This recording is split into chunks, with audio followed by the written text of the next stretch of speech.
ఇక్కడికి ఇదే చాలా ఇంపార్టెంట్ అండి జిఎల్ అకౌంట్స్. ఇది కూడా లయబిలిటీ.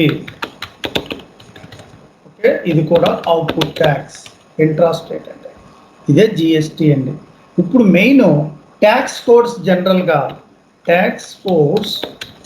జనరల్గా ట్రాన్సాక్షన్ కూడా ఎక్కడ చేస్తామండి? ఎఫ్టీఎక్స్పీలో చేస్తామండి. ఎఫ్టీఎక్స్పీ సిస్టంలోకి వెళ్తున్నానండి, నేను బ్యాక్ వచ్చేస్తాను. ఎఫ్టీఎక్స్పీలో చేస్తాను. చెక్ చేసుకోండి ఒకసారి. కంట్రీ వచ్చి ఇండియా. ఫైన్. ట్యాక్స్ కోడ్స్ సాధారణంగా ఇక్కడ సిస్టంలో చూడండి ఏమున్నాయో చూద్దాం. ఏమీ లేవు కాబట్టి V1 ఇస్తున్నారండి. V1, V2, V3, V4, V5, V0 ఏదైనా ఇచ్చుకోవచ్చండి. అంటే ఇక్కడ మనం ఏమిస్తున్నాం అండి? Samsung input tax. ఇక్కడ ట్యాక్స్ టైప్ వస్తుంది చూడండి, VA అని వస్తుంది కంపల్సరీ. B అంటే ఇన్పుట్ ట్యాక్స్. ఓకేనండి. చెక్ ఐడి చేసుకుని ఎంటర్ చేస్తాం. చూడండి ఇప్పుడు వస్తుంది ఇక్కడ జిఎస్టీ. చూడండి ఇక్కడ Samsung input tax, AP GST, GT1, BSB. చూడండి ఇక్కడ జిఎస్టీ అన్నీ వచ్చినాయా? ఇక్కడ 5% జిఎస్టీ అనుకోండి, 2.5%, 2.5%.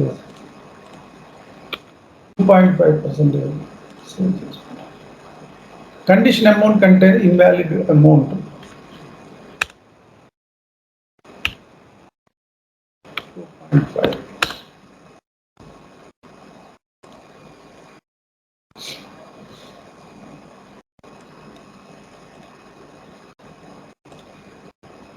మళ్ళీ బ్యాక్ వెళ్తున్నాను, ఎఫ్టీఎక్స్పీలో వెళ్తున్నాను, ఇండియా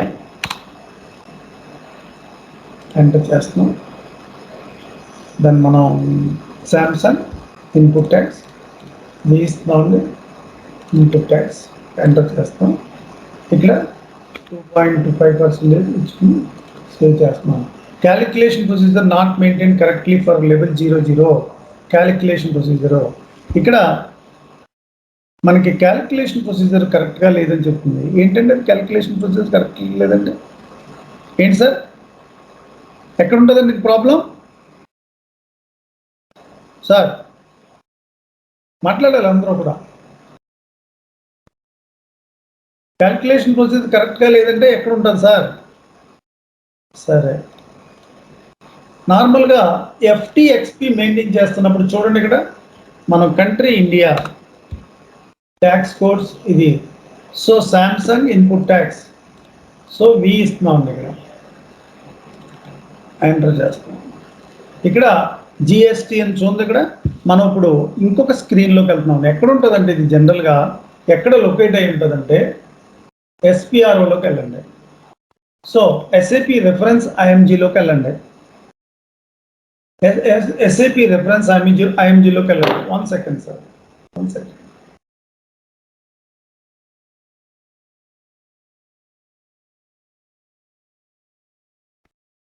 ఎస్ఐపి రెఫరెన్స్ ఐఎంజీలోకి వెళ్ళాక ఫైనాన్షియల్ అకౌంటింగ్లోకి వెళ్ళండి. జనరల్ లెడ్జర్ అకౌంటింగ్లోకి వెళ్ళండి.